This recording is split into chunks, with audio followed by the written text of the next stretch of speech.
every time these incidents happen, it must bring it back to you. And that phrase we hear all the time, a senseless killing.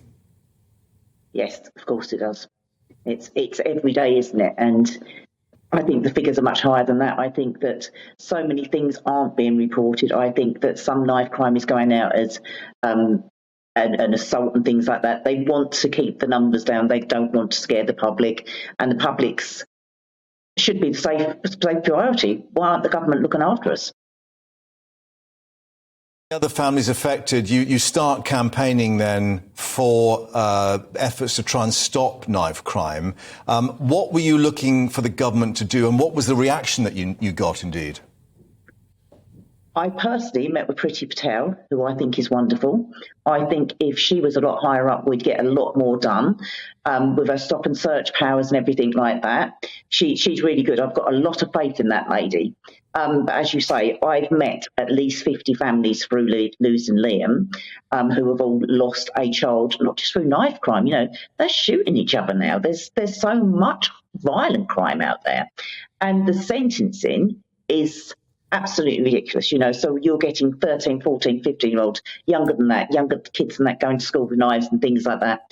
Nothing's being done. It's sort of a smack on the wrist. Oh, you know, let's be a good boy or girl. Let's not do this again. Let's, you know, be good. But it doesn't happen. In Liam's case alone, and I know many families, the perpetrator had already been to court, was a known knife carrier, had stabbed people before, and they're being sent away, you know, go away, let's let probation, who, in my personal opinion, are a waste of space, you know, tell you what to do. So I've gone out of my way to speak to people that go to probation. They all tell me the same things. We just tell them what they want to hear and they leave us alone, and we get on with doing what we want to do.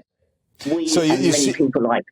Yeah, you see deterrence then as the real key to this? The deterrence, yes. So myself and lots of other people privately fund ourselves. We go into schools, we go into clubs, we fundraise for life-saving equipment, you know, and we do everything we possibly can. And we are making a tiny, tiny, tiny difference. Not a difference to be proud enough of, but we're all doing our bit for the right reasons.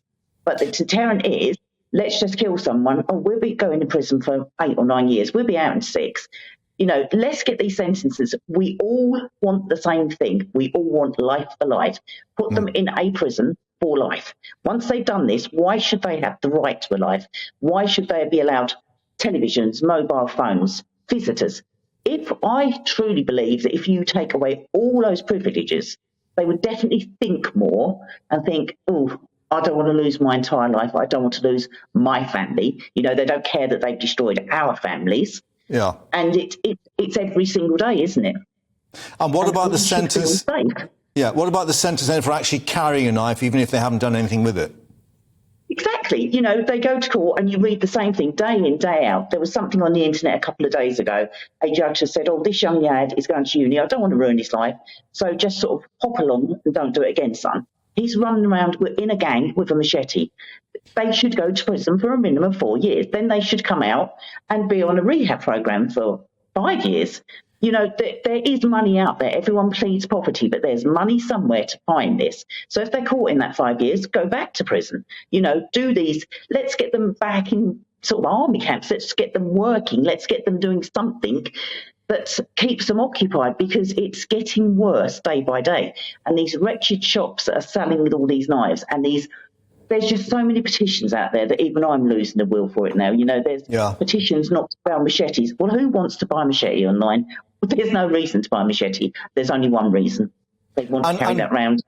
Yeah. And what about the influence then of these gangs, which you mentioned, not individuals such, but once they get into a gang, then obviously that changes the parameters of everything. Of course it does. It's very difficult for them to get out. I can see each side. I try very hard to understand. I don't condone it, you know, but there is help out there. Everybody knows right from wrong. So it's down to the person that picks up that knife in the first place. They know they shouldn't be stabbing anybody. And when they stab, they're not thinking, I won't stab there because it's the heart, or I won't stab there. They don't know where they're stabbing. They just stab, and it's 90%. It's too late, you know. They've killed somebody. And they've just ruined our families and their own families. You know, there's got to be more help out there. We need we need more youth clubs. We need more people going into schools. That's definitely a thing. Start really young and have people like me who go in and tell Liam's story. And, you know, I've had kids and teachers in tears. And I think that's what we need to do. But it's a little bit of a deterrent, isn't it?